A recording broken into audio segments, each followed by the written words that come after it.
Let me start with something that sounds like a conspiracy theory. The Nazis stole tons of gold and then returned it into clean, spendable money thanks to a neutral country whose official line was, "We don't get involved in politics." Yeah, this isn't Indiana Jones and there's no lost bunker full of treasure. What we're talking about is much worse. A logistical system that took stolen gold, including the gold literally from the mouths of murdered people, and laundered it into Swiss francs. And by the end of this video, you'll know where the gold came from, how the Nazis turned genocide into a currency, why Switzerland said yes, how the banks managed to hide everything for over half a century, and why the story still isn't fully over in 2025. Let's open the file. You already know the Nazis stole gold.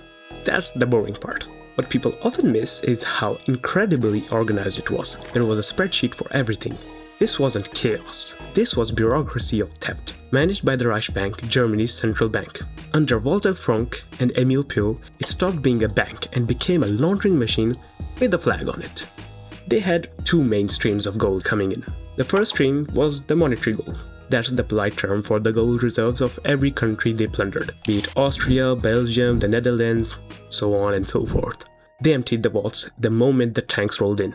Illegal, yes, but classic conquest playbook. And the second one is where we take the elevator down one floor closer to hell. This is what later became known as Melmer Gold. We're talking gold rings, watches, foreign currency, and yes, gentle gold. This material was taken from victims of the concentration and extermination camps, bagged, melted, and delivered to the Reichsbank under the name of an SS officer, Bruno Melmer. The Reichsbank leadership, specifically Pio, accepted these deliveries without hesitation in 1942. No moral debate, no pause, not even a fake cough. They literally mixed stolen national reserves and the literal teeth of victims into the same melting pot.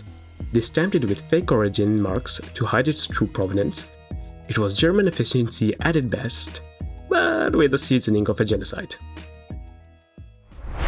Imagine you're Nazi Germany, you have the gold, but you can't buy tungsten with a bag full of melted wedding rings. The war effort stops if you can't pay your suppliers. Enter Switzerland. Stable currency? Check. Neutral country? Maybe. Thriving financial sector that's asked absolutely no ethical questions? Triple check.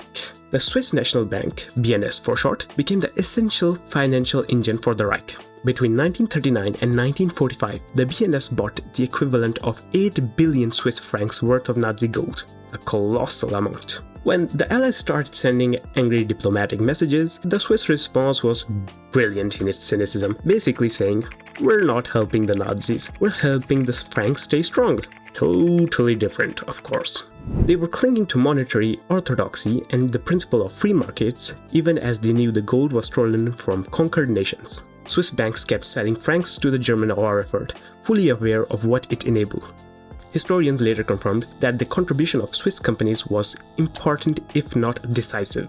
Switzerland calls it economic pragmatism. You can call it whatever you want. So when the war finally ended, the immediate priority for the Allies was restoring order. So they created the Tripartite Commission for the Restitution of Monetary Gold, TGC in short. Great idea, except for one tiny flaw. It only dealt with gold stolen from countries, not from people. The Melmer Gold and the vast fortunes locked away in private dormant accounts belonging to victims, well, they were legally invisible. The TGC didn't care about the victims, they cared about state balance sheets. They set up the dormant account scandal.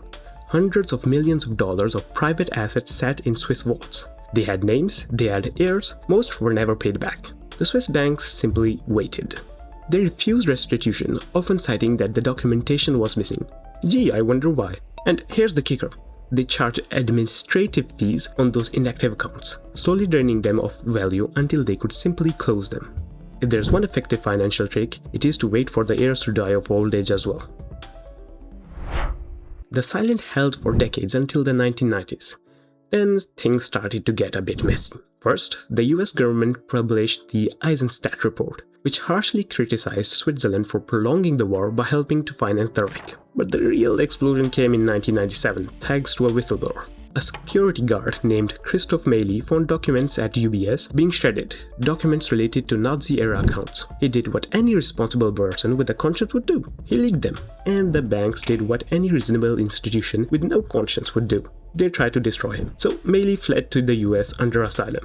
That's when Senator Alphonse D'Amaro walked in with the legislative equivalent of a baseball bat, basically saying, cooperate or lose access to the US financial system. And suddenly, those Swiss banks remembered exactly where the papers were. After a global investigation, they settled the matter for $1.25 billion in 1998. And did they admit fault? Absolutely not. They paid so that the people stopped asking questions. That's sadly a global tradition. So, is the story over? Of course not. Historians still complain today that full access to banking archives requires the cooperation of the banks, which, in other words, means we can only see what they feel like giving us.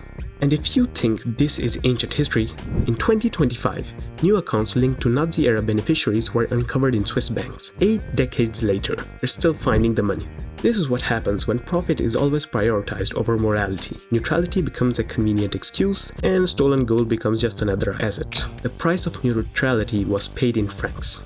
The cost of justice? Well, it is still being calculated in the blood of innocents subjected to a genocide on another continent. Thank you for watching this episode. If you liked it, don't forget to subscribe and to like the video and share it to other people if you truly enjoyed it. Thank you for watching, and until next time.